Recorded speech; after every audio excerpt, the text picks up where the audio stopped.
Jadi gini loh Sobat IMC ya, dokter spesialis bedah itu tuh ada bagian-bagiannya lagi. Jadi kalau misalnya ada di bagian perut, ada subspesialisnya, namanya bedah digestif. Seperti yang lagi duduk sama saya nih Dokter Rio Andreas ya dok ya. Ah masa?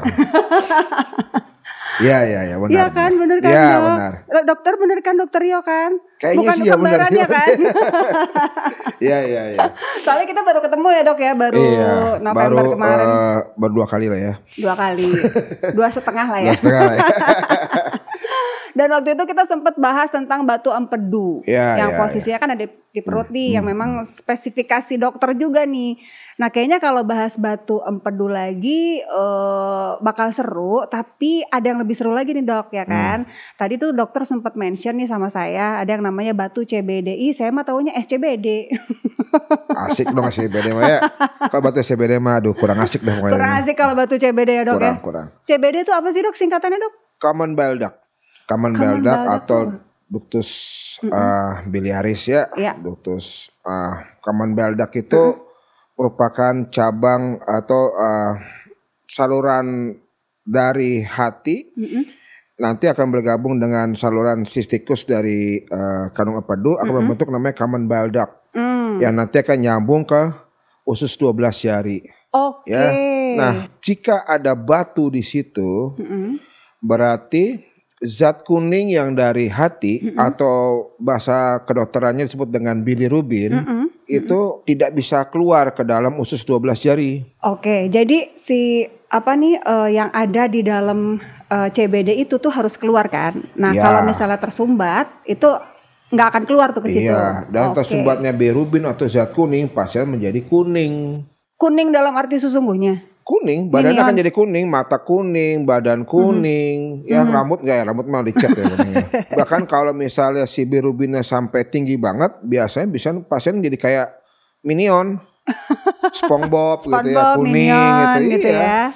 Makanya jadi nanti akan menjadi demam, ya tanda-tanda peradangan, bahkan karena zat bilirubin ini merupakan zat yang jahat, dia bisa menembus semua sawar darah, mau sawar darah dari hati, otak, ginjal, sehingga bisa merusak semuanya itu. Ya, makanya kalau kita diamkan, kalau dia sampai menembus ke otak, biasanya penurunan kesadaran bisa dia. Bisa sampai ke otak bisa. Penurunan kesadaran, sampai ke ginjal, bahkan nanti bisa gagal ginjal atau kekurangan cairan di ginjal, pasien jadi shock, terus paru-parunya jadi bengkak segala macam, banyak itu. Jadi sebetulnya kalau pasien kuning jangan dianggap remeh, Mbak. Jangan dianggap lucu jadi kuning lucu kan gitu. Enggak. Justru bahaya. Iya. Ya. Tapi emang gejala awal itu memang benar-benar tiba-tiba badannya menguning atau ada yang dirasa gitu loh dok, di bagian mana gitu loh? Sebetulnya penyebabnya bisa selain batu adalah tumor sebetulnya yang menyumbat di situ, entah tumor dari kepala pankreas, entah tumor dari CBD tersebut sendiri atau tumor dari saluran di kandung empedunya. Jadi bisa di situ juga. Nah, biasanya ini sedikit perbedaannya ya. Kalau dia tumor, dia biasa painless jaundice. Jadi, apa itu dok? Pasien akan kuning tapi tidak merasa nyeri. Oke. Dan dia akan terus-menerus akan bertambah terus kuningnya. Tapi tidak nyeri. Kalau batu biasanya tiba-tiba kuningnya. Tiba-tiba kuningnya dan nyeri. Jadi itu bedanya ya dok ya? Iya. Nyerinya bisa di perkanan atas ini sampai ke belakang. Iya, itu kalau udah seperti itu biasanya memang sudah ada peradangan itu.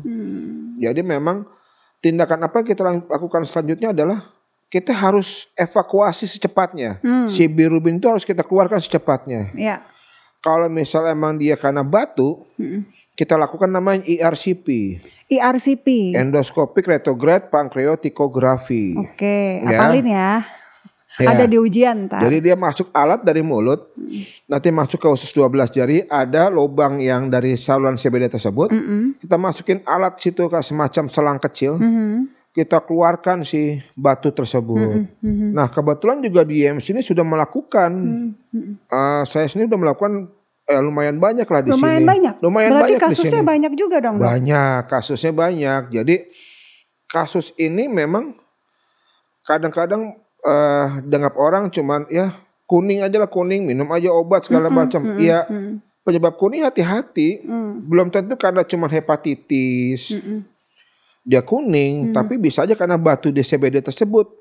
Dan satu-satunya cara ya dengan pemeriksaan ke dokter ya untuk mengetahui apakah itu tumor, apakah itu batu, apakah itu hepatitis, apakah itu memang tadi saluran si menuju ke usus 12 jari itu tadi gitu ya dok ya? Iya betul, jadi jangan menggampangkan pasien. Misalnya ada teman kita, saudara kita kuning gitu ya, meskipun kuningnya sedikit, cepat periksakan. Jangan-jangan ada batu. Itu asal muasalnya gimana sih dok? Maksudnya kenapa dia bisa begitu? Asal muasal dari keluarga baik-baik mbak dia. Keturunan baik-baik ya dok ya. Jadi kalau dijodohin mah sebenarnya nggak apa-apa ya dok. Ya jadi biasanya gini, guru-guru saya bilang ya. Jadi ya nama sudah ada batu di kandung empedu, sebaiknya diangkat kandung empedu bersama batu-batunya. Kantong empedunya bersama batu-batunya? Ya. Oke. Kenapa begitu? Ketika kita kasih obat, kalau batu empedunya lebih besar daripada salurannya, pertama tidak akan bisa keluar. Jadi akan menjadikan sebuah radang pada kandung empedu tersebut. Masalah baru lagi. Ya, masalah baru tersebut. Atau jika batunya pecah, masuk ke dalam saluran CBD, kuning pasiennya. Nah, terkadang orang, saya nggak mau ngejudge siapa-siapa ya, tapi maksudnya beberapa orang itu dikasih obat untuk batu empedu, kasih obat. Oke, batu empedunya hilang, tapi nyumbat dong di CBD-nya, di salurannya ya. Jadi pasiennya kuning, masalah baru lagi. Oke, ketika kita akhirnya melakukan ERCP tadi itu dok, jadi dia bagaimana? Yang dikerjain apa aja? Jadi nanti akan masuk alat dari mulut, pasien dibius ya, dibius tidak sadar, bius total. Nanti masuk alat dari mulut kayak kamera begitu. Nanti masuk ke usus 12 jari. Nah, dari usus 12 jari itu ada lubang yang sebagai muara dari saluran CBD. Nah, dari situ kita akan keluarkan batu tersebut. Jadi tanpa sayatan sebetulnya. Tanpa sayatan ya dok? Tanpa sayatan.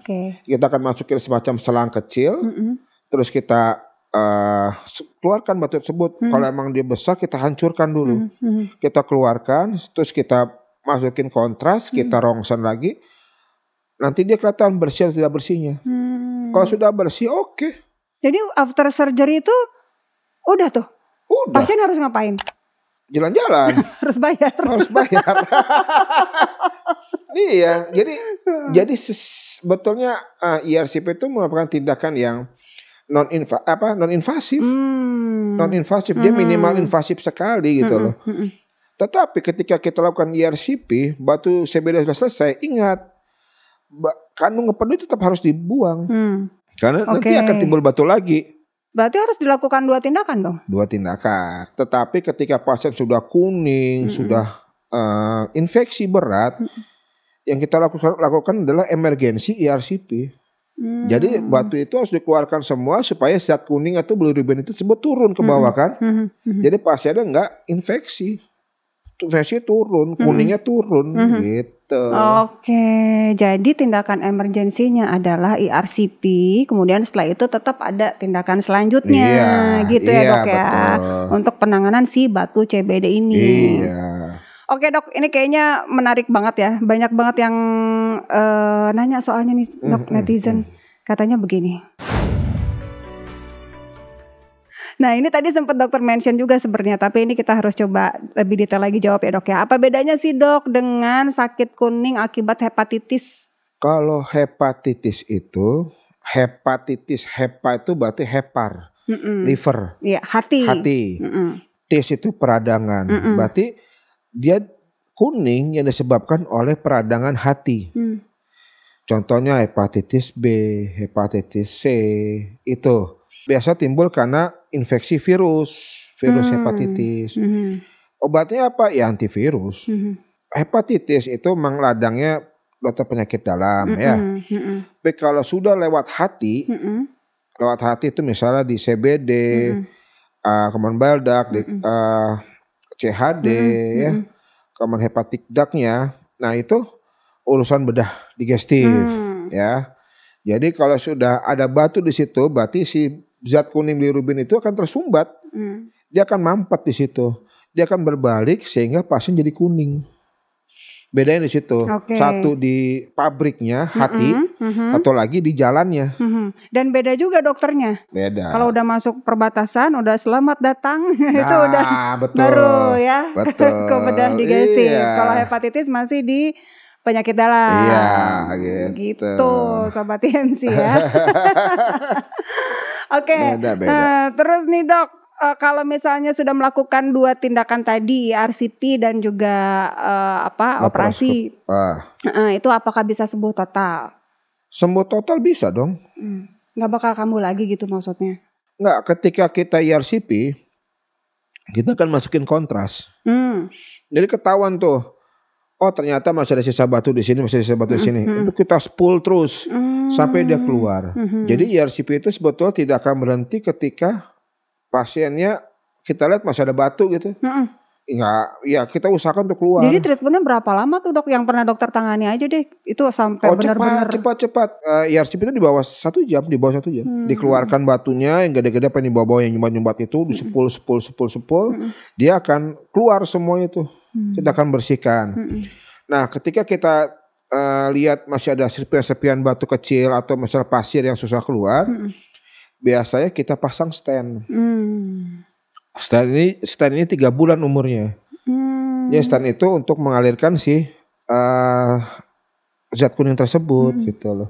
Nanti 3 bulan kita cabut lagi, tapi dengan peralatan yang sama sebetulnya sih, tidak perlu operasi yang besar segala macam gitu.